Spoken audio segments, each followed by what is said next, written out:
رمضان میں بغیر داڑھی والے حفاظ کرام تراویح پڑھاتے ہیں، ان کے پیچھے جماعت کا کیا حکم ہے؟ دیکھو، داڑھی رکھنا فرض ہے، رسول اللہ صلی اللہ علیہ وسلم کا آرڈر ہے، اعفوا اللحى وقصوا الشوارب، داڑیاں بڑھاؤ، خالف الیہود والنصارى، یہود و نصارہ کی مخالفت کرو۔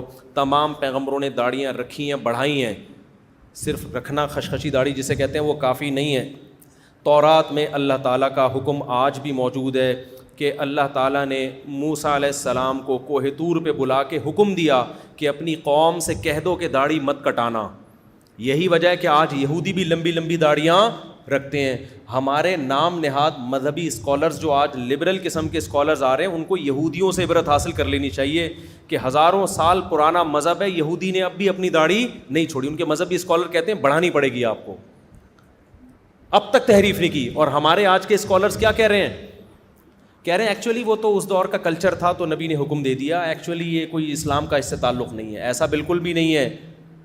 اللہ تعالیٰ نے مرد اور عورت میں فرق کے لیے بہت ساری چیزیں رکھی ہیں، ان میں بہت بڑا فرق جو ایک ظاہری گیٹ اپ کا ہے وہ کس کا ہے؟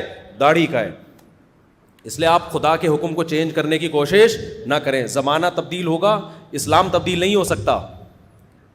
تو یہ اللہ کا حکم ہے، اور یہ ایسا گناہ ہے جو 24 گھنٹے آپ کے ساتھ لگا ہوا ہے اگر آپ کاٹتے ہو۔ اگر آپ سے نہیں رکھی جا رہی، توبہ استغفار کر کے اللہ سے توفیق مانگو۔ آج بعض مذہبی اسکالرز کے ساتھ مسئلہ یہ ہے کہ ان کو فیمس ہونے کا شوق بھی ہے لیکن شریعت کے احکام کو فالو نہیں کرتے، نتیجتاً شریعت کا حکم ہی چینج کر دیتے ہیں۔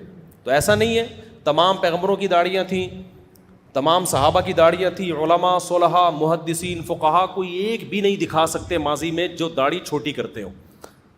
اس لیے داڑھی بڑھانے کا حکم ہے، کم سے کم اس کی مقدار 1 مشت ہے، کم سے کم چاروں طرف سے 1 مٹھی۔ اور خط بھی ایسے ایسے بنا رہے ہیں عجیب عجیب قسم کے، جیسے کپ رکھ کے نا کاٹ دیا۔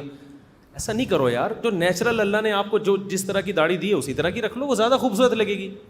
عجیب عجیب قسم کے خط بنا رہے ہیں داڑھی، تو برا لگتا ہے، وہ دیکھنے میں اچھی نہیں لگتی ہے۔ چہرے پہ جو رونق آتی ہے وہ اسی داڑھی میں آئے گی جو قدرت نے آپ کے فیس کے حساب سے آپ کو دی ہے۔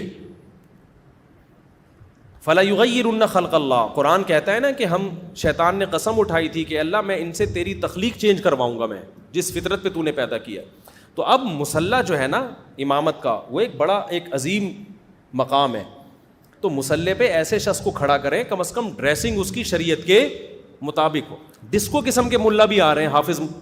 ہمارے محلے میں ایک بچے نے حفظ کیا لیکن سارا دن فلمیں دیکھتا تھا، ڈرامے دیکھتا تھا، ڈبو پہ اسنوکر پہ لگا رہتا تھا، اور کیا ہوتا رمضان میں نا سر پہ ٹوپی پہن کے مصلی پہ آ کے کھڑا ہو جاتا۔ اچھا، تراویح پڑھنے کے بعد پھر اسنوکر کلب جاتا، پھر فلمیں دیکھ رہا ہے، ڈرامے دیکھ رہا ہے، میوزک بھی سنتا ہے، داڑھی بھی کاٹتا تھا۔ تو ہم نے کہا بھائی یہ ہو کیا رہا ہے مارکیٹ میں؟ تو لوگوں نے کہا یہ ڈسکو ملا ہے۔ یہ کیا ہے؟ ڈسکو ملا۔ تو بھائی آپ ایسے بندے کو چاہیے، اپنا قرآن اگر کمپلیٹ کرنا ہے گھر میں کر لو بھائی۔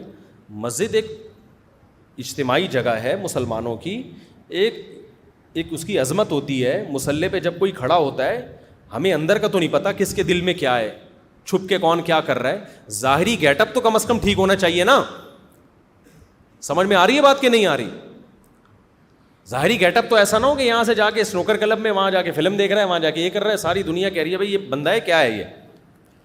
تو ظاہری گیٹ اپ کم از کم حافظ قرآن کا جو مسجد میں تراویح پڑھا رہا ہے اس کا شریعت کے کسی کبیرہ علانیہ گناہ میں مبتلا نہ ہو، کبیرہ گناہ اور کھلے عام اس میں مبتلا نہ ہو۔ اگر ہے تو آپ کو چاہیے کہ آپ اس کو ہٹا دیں وہاں سے، اگر ہٹانے کی قدرت ہے۔